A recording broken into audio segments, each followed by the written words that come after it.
अचानक वर्तमान सत्र को ही तय की गई निश्चित तारीख के पूर्व ही कल दिनांक 9 अगस्त 2024 की शाम को अनिश्चित काल के लिए सदन जो है संसद जो है वो स्थगित कर दिया गया, जिससे कि माननीय सुप्रीम कोर्ट द्वारा दिया गया ये असंवैधानिक निर्णय बना रहे। माननीय प्रधानमंत्री जी का ये हवाई आश्वासन देना कि माननीय सुप्रीम कोर्ट के इस निर्णय को नहीं लागू किया जाएगा और फिर इस मामले में कोई भी कदम न उठाना जिसके तहत इस देश के समूचे SC व ST वर्गों के लोगों को क्रीमी लेयर के बहाने तथा उनके बीच में उप वर्गीकरण करके उन्हें आरक्षण से ही हमेशा के लिए वंचित कर दिया जाए। तो भयंकर फायर हो रही है बसपा सुप्रीमो मायावती। मोदी सरकार पर सवाल उठा रही हैं मायावती। बड़ी साजिश का आरोप लगा रही हैं मायावती। दरअसल कल रात मोदी कैबिनेट की एक बैठक होती है और आ जाता है SC ST रिजर्वेशन पर मोदी कैबिनेट का एक बड़ा फैसला सुप्रीम कोर्ट के SC ST आरक्षण में कोटा विद इन कोटा और क्रीमी लेयर को दिए गए आदेश पर, जिस पर भड़क रही हैं मायावती। बम्पर फायर हो रही है मायावती। दरअसल ये गुस्सा है मोदी सरकार के सुप्रीम कोर्ट की क्रीमी लेयर के फैसले को लागू न होने देने के फैसले पर, जिस पर गंभीर सवाल उठाती है मायावती और कह जाती हैं बड़ी बात। सुनिए।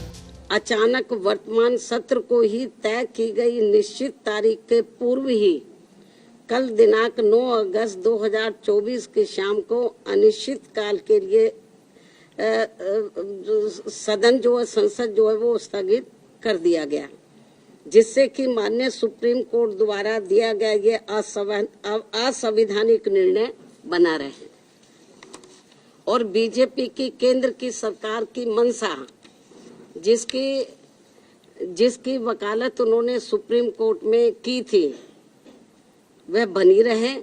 जिसके तहत इस देश के समूचे SC व ST वर्गों के लोगों को क्रीमी लेयर के बहाने तथा उनके बीच में उप वर्गीकरण करके उन्हें आरक्षण से ही हमेशा के लिए वंचित कर दिया जाए और इस प्रकार से फिर बिना संविधान बदले ही SC व ST वर्गों का आरक्षण हमेशा के लिए खत्म कर दिया जाए। एक और वर्तमान संसद सत्र को निश्चित तिथि से पूर्व ही समाप्त करना और दूसरी तरफ माननीय प्रधानमंत्री जी का ये हवाई आश्वासन देना कि माननीय सुप्रीम कोर्ट के इस निर्णय को नहीं लागू किया जाएगा और फिर इस मामले में कोई भी कदम न उठाना तथा कोई भी कार्रवाई आदि न करना, ये स्पष्ट रूप से दर्शाता है कि या तो माननीय प्रधानमंत्री जी द्वारा इस तरह का कोई आश्वासन अपने SC ST वर्गों के सांसदों को दिया ही नहीं गया है या फिर ऐसा आश्वासन केवल इन वर्गों के लोगों को भ्रमित व गुमराह करने के लिए ही दिया गया है और इसीलिए अभी तक आधिकारिक तौर से माननीय प्रधानमंत्री जी द्वारा प्रेस के माध्यम से या अपने कुछ सरकारी ट्वीट के माध्यम से इस आश्वासन की कोई पुष्टि नहीं की गई है। केवल आश्वासन दिया जब वो MPs लोग मिले हैं, लेकिन अलग से कोई सरकारी तौर पर उन्होंने ना कोई प्रेस के द्वारा इस संबंध में बताया, ना कोई उन्होंने अपना कोई ट्वीट जारी किया सरकारी तौर पे जैसे वो करते रहते हैं। इन सब कारणों से आज इस देश में SC व ST वर्गों के रह रहे लगभग 40 करोड़ से ज्यादा लोग पूर्व में कांग्रेस की रही सरकार की तरह ही वर्तमान बीजेपी की केंद्र की सरकार के द्वारा भी अपने आप को काफी ठगा सा महसूस कर रहे हैं, जिनको कि यहाँ वर्षों से छुआछूत एवं अनेकों अन्य शोषण व उत्पीड़न आदि सहने पड़े हैं और जो आज भी सहने पड़ रहे हैं, जिसकी वजह से ये लोग आज भी सामाजिक एवं आर्थिक तौर से पिछड़े हुए हैं, जिन्हें ये आरक्षण दिलाने का कार्य परम पूज्य बाबा साहब डॉक्टर भीमराव अंबेडकर द्वारा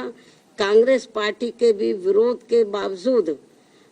अपने अथक प्रयासों से दिलाया गया है। भाजपा की केंद्र सरकार ने अपने वकील अटॉर्नी जनरल के माध्यम से सुप्रीम कोर्ट में उप वर्गीकरण और क्रीमी लेयर के पक्ष में गलत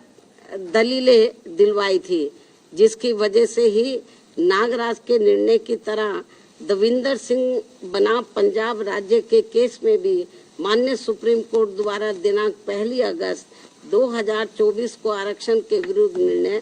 दिया गया है, जिसका सीधा असर ये होने वाला है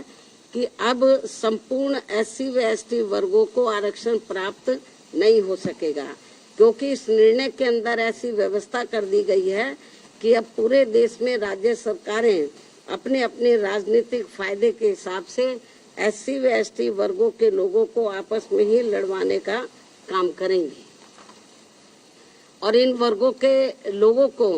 जीवन भर कोर्ट कचहरी के ही चक्कर लगाने के लिए मजबूर कर देगी और फिर अंत में इनके सभी आरक्षित पद खाली पड़े रहने के कारण या तो ये पद खत्म कर दिए जाएंगे, अन्यथा इन्हें सामान्य वर्ग को ही दे दिया जाएगा। ऐसे में मेरी इस देश के सभी SC व ST वर्गों के सांसदों एवं MLA व MLC तथा अन्य राजनीतिक पदों पर बैठे लोगों से भी, चाहे वो किसी भी पार्टी से चुनकर आए हों, उन सभी से ये कहना है कि ये लोग बीजेपी, कांग्रेस, समाजवादी पार्टी, आम आदमी पार्टी व अन्य पार्टियों की भी SC व ST वर्गों के आरक्षण के विरुद्ध उनकी नीयत व सोच से जरूर सजग हो जाएं, सचेत रहें और अपने मूलभूत संवैधानिक आरक्षण के अधिकारों को खत्म होने से बचाने के लिए एकजुट होकर इसके विरुद्ध अपनी आवाज एक संवैधानिक और शांतिपूर्वक तरीकों से पूरी जोरदारी से उठाएं। वहीं जरा ये भी सुन लीजिए कि कल कैबिनेट की बैठक में क्या कुछ फैसले लिए गए मोदी सरकार की तरफ से। बाबा साहेब अंबेडकर जी के संविधान के अनुसार SC और ST के रिजर्वेशन में क्रीमी लेयर का कोई प्रावधान नहीं है। कैबिनेट का सुविचारित मत है, वेल थॉट थ्रू डिसीजन है कि बाबा साहेब अंबेडकर के संविधान के अनुसार ही SC और ST का रिजर्वेशन की व्यवस्था होनी चाहिए। और क्या कुछ कहा गया इस कैबिनेट की मीटिंग के बाद।